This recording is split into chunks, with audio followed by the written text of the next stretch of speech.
আসসালামু আলাইকুম রহমতুল্লাহি ওবরকাতুহু। সম্মানিত দর্শক, আজকের যে শিরোনাম অতি আশ্চর্য একটি শিরোনাম, আপনাদের অনেকের কাছে এটি অসম্ভব বলে মনে হতে পারে।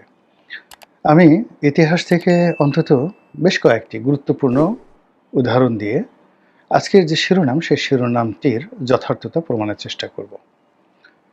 ডক্টর মোহাম্মদ ইউনূসের সঙ্গে শেখ হাসিনার কি আসলে আগামীতে কোনো সম্পর্ক হতে পারে কি পারে না, এগুলো একটা প্রশ্ন। ২ নম্বর হলো শেখ হাসিনা বাংলাদেশে আসার জন্য চেষ্টা করছেন, তিনি পারবেন কি পারবেন না, দ্বিতীয় প্রশ্ন। আর তার আসার ক্ষেত্রে বাংলাদেশের তিনি যদি আসতে চান তাহলে কয়েকটার বিষয় ঘটতে হবে। প্রথমত, তার জন্য ভারত ঝুঁকি নেবে।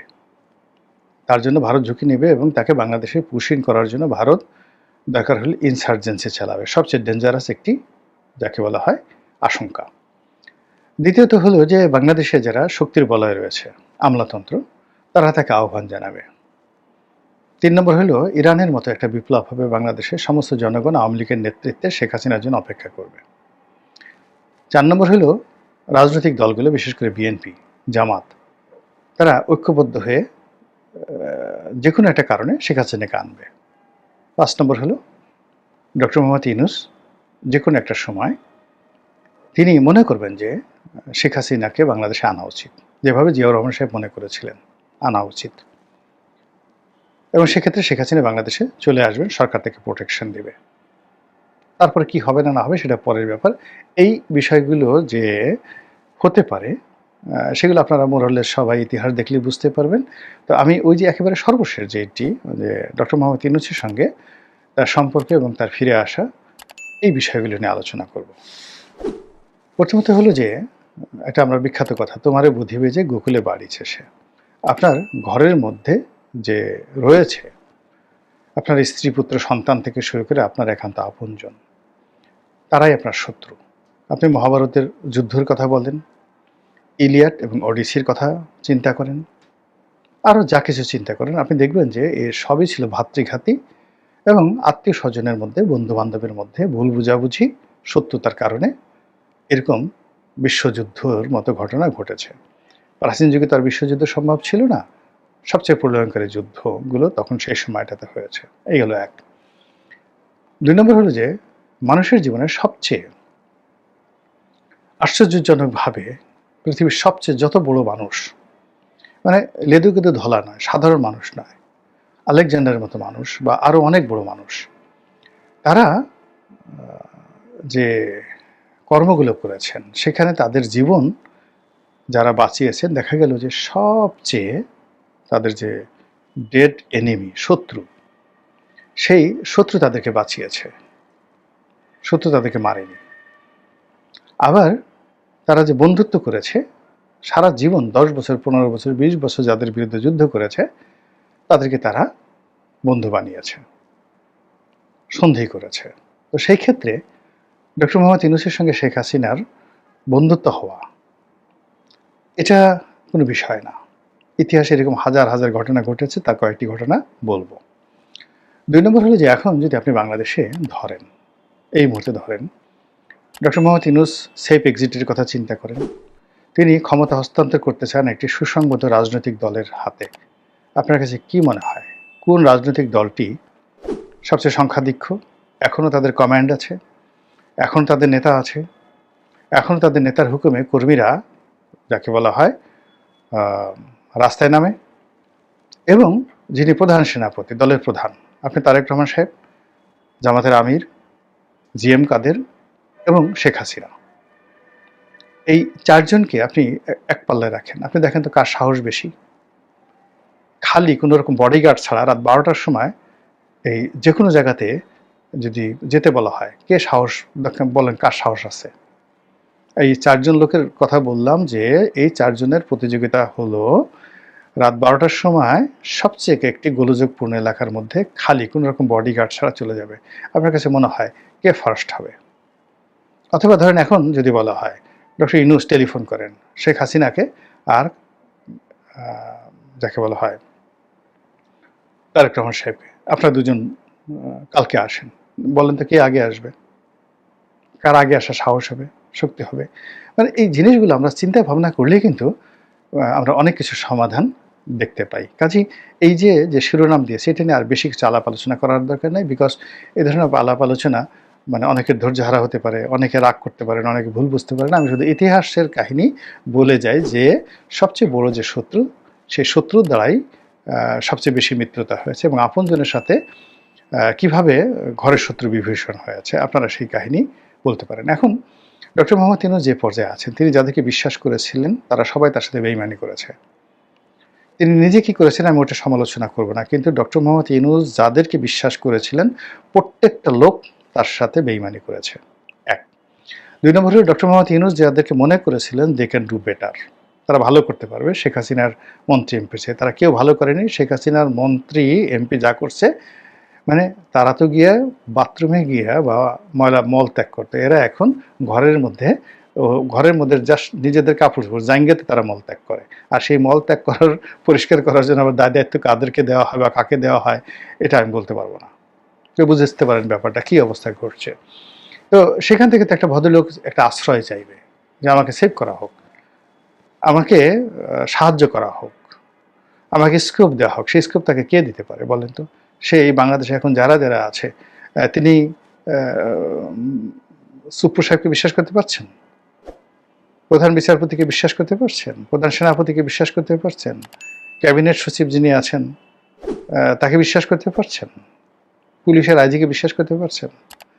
স্বরাষ্ট্রমন্ত্রী উপদেষ্টা তাকে বিশ্বাস করতে পারছেন? আসিফ নজরুলকে বিশ্বাস করতে পারছেন? তাহলে এই লোকটা কিভাবে আছে? সে কি বেকুব লোক নাকি? সে তো লেবেন চুষ খায় না। উনি তো যাকে বলা হয় সেই চুইংগাম খান না, তিনি রীতিমতো যা খান করে টাকার উপর সারা জীবন শুয়ে থেকেছেন। তো যারা টাকা উপার্জন করে তাদের মতো হিসেবই মানুষ আর নেই। ব্যাংকের লোক খুব হিসেবি লোক। ফলে তিনি এই যে এখানে বসে বসে একেবারে গণনা করতেছেন, হিসাব করতেছেন কি করিলে কি হয়। এই প্রসঙ্গ বাদ, এখন ইতিহাসের ঘটনায় যাই। যেমন ধরুন প্রথমে বলি আলেকজান্ডারের কথা। আলেকজান্ডারের সাথে যুদ্ধ হলো কার? ক্ষত্রিয় বীর পুরু ভারতবর্ষে, বিশাল যুদ্ধ। ভারতের কেউ তার সামনে দাঁড়াতে সাহসই পায়নি। তিনি আসতেছেন এই কথা শোনার সঙ্গে সঙ্গেই তার খেকে খুশি করার জন্য নিজেদের রাজকন্যা, দাসদাসী, হাতি ঘোড়া, সোনা তার দরবারে পাঠানো শুরু করল। একজন মাত্র মানুষ তার বিরুদ্ধে রুখে দাঁড়ালেন, তিনি হলেন পুরু, ক্ষত্রিয় বংশের একজন বীর রাজা। তো সেই ঝিলাম নদীর তীরে যুদ্ধ হলো।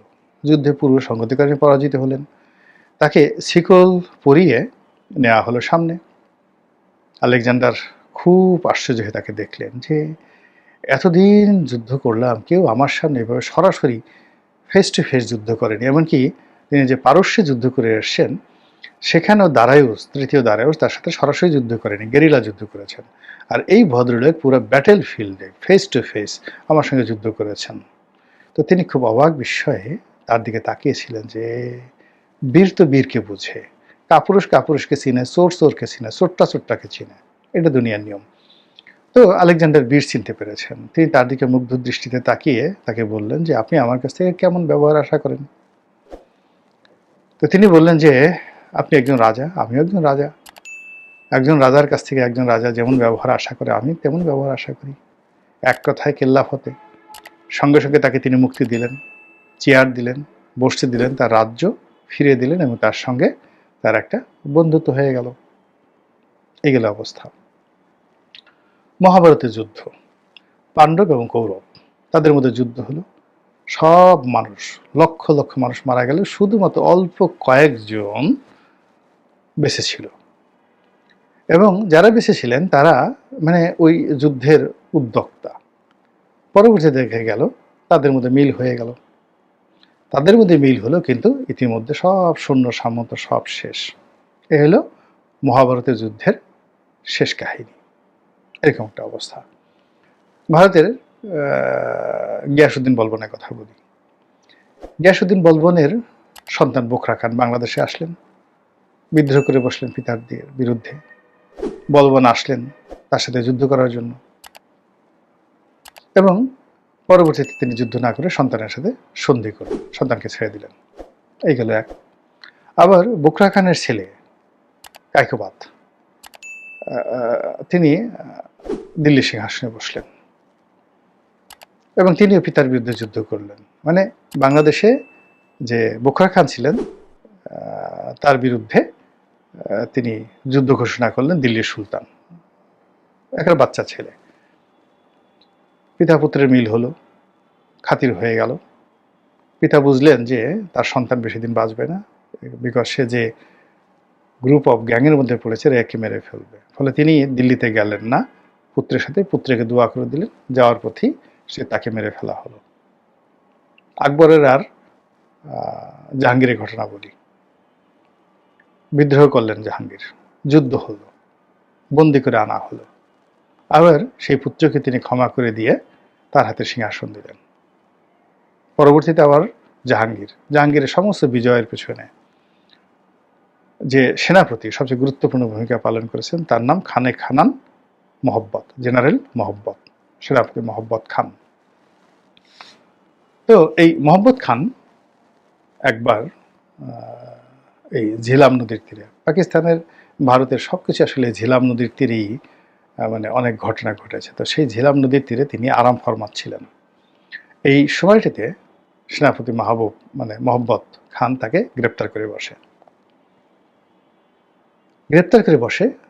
কিন্তু তারপরও সে জাহাঙ্গীরকে মারেনি, জাহাঙ্গীরকে বাঁচিয়ে রেখেছিল এবং জাহাঙ্গীর তার সঙ্গে সন্ধি করেছিল। সন্ধি করার পরেও মহব্বত খানকে পদচ্যুত করেনি, তাদের মধ্যে বন্ধুত্ব হয়েছে। এই হলো ইতিহাস। তো কাজেই অতীতে যদি আপনি বিএনপি এবং আওয়ামী লীগের মধ্যে শত্রুতা চিন্তা করেন, আপনি যদি জিয়াউর রহমান সাহেবের সঙ্গে শেখ হাসিনার শত্রুতা চিন্তা করেন, এরশাদের সঙ্গে বেগম জিয়ার শত্রুতা চিন্তা করেন, যেখানে ধরে নেওয়া হয় যে শহীদ প্রেসিডেন্ট জিয়াউর রহমানের হত্যাকাণ্ডের সঙ্গে এরশাদ সরাসরি জড়িত, আবুল মঞ্জুরকে দিয়ে তিনি এই কাজ করিয়েছেন, সেখানে সেই এরশাদের সাথে বন্ধুত্ব করার জন্য তার বাসায় কি তারেক রহমান সাহেব যাননি? এরশাদকে দলে ভিড়াতে চাননি? এরশাদকে কি রাষ্ট্রপতি বানিয়ে তারা সেই নিজেরা মানে প্রধানমন্ত্রী হবেন, এই চেষ্টা বেগম জিয়া করেননি? এটা হয়েছে, রাজনীতিতে এটা হয়েছে। আওয়ামী লীগের সঙ্গে জামাতের বন্ধুত্ব হয়নি ৮৬ সনে, হয়েছে ৯৬ সনে হয়েছে। ভবিষ্যতে হতে অসুবিধাটা কি বলেন? বিএনপির সঙ্গে আওয়ামী লীগের কি বন্ধুত্ব হয়নি? বহুবার হয়েছে, ভবিষ্যতেও হতে পারে। সেক্ষেত্রে যদি আপনি আওয়ামী লীগ বিএনপির সমস্যা দেখেন, বিএনপি জামাতের সমস্যা দেখেন, বিএনপি আওয়ামী লীগের সমস্যা দেখেন, আওয়ামী লীগ জামাতের সমস্যা দেখেন, আওয়ামী লীগ জাতীয় পার্টির সমস্যা দেখেন, আর অতীতের যে ঘটনাগুলো বললাম তার সঙ্গে যদি তুলনা করেন, বলেন তো আসিফ নজরুলের সাথে শেখ হাসিনা কি সমস্যা? ফয়জুল করিমের সাথে কি সমস্যা? রেজওয়ানার সাথে শেখ হাসিনার কোনো সমস্যা আছে? কোনো সমস্যা নেই। এই যে শফিক যে প্রেস সচিব, তার সাথে শেখ হাসিনা কি সমস্যা? কোনো সমস্যা নেই। তার সাথে তিনি শেখ হাসিনা তো দূরের কথা, বাহাউদ্দিন নাসিমের সাথে এখন তার ছবি দেখা যাচ্ছে।